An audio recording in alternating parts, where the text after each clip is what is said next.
Okay, hi, my name is Carmine Militano. I'm a Senior Vice President with Boxall Construction. Boxall Construction is a family-owned business, and we've been in 104 years of continuous operation in Manitoba. Success in Manitoba looks like a province that will lead the country, and perhaps North America, in attraction and retention. A place where we consistently punch above our weight, and where all of us can participate in all aspects of life that lead to a purposeful and a meaningful life. 9,000 years ago, the glacier left behind a very diverse province, biodiversity, ecological diversity, and I think we're products of that diversity. So certainly diversity in our people and our human capital is very much a strength. Our sense of entrepreneurship is a strength. Our strong prairie work ethic is a strength. All of these things are attributes that we require to thrive and survive in a volatile and uncertain world. And certainly those are about the only two consistencies in today's world.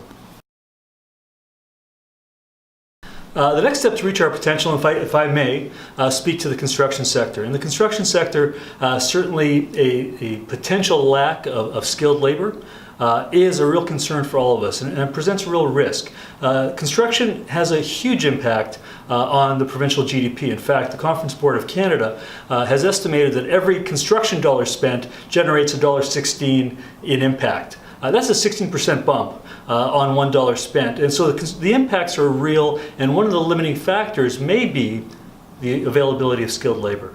So from our perspective, to fully reach our potential, we have to ensure that supply meets demand. And that's going to take some changes in the way that we view how we are bringing on our skilled labor workforce, and perhaps some changes in the education and training components.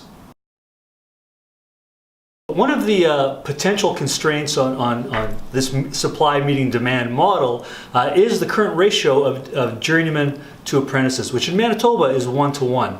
Now that ratio has changed in other provinces to 1-to-2. Now we're not suggesting that a change in ratio just to fill demand. We're suggesting a change in ratio because the paradigm is changing. The way we're approaching construction is changing. We believe we have to maximize the effectiveness of human capital. We have a stable, skilled, and knowledgeable workforce in our journeymen, and apprenticeship, and that process dates back millennia. It works. We do believe that going to a ratio of 1 journeyman to 2 apprentices, however, will have no impact on the outcomes, and at the same time enable more people to enter into the workforce and to stay in Manitoba.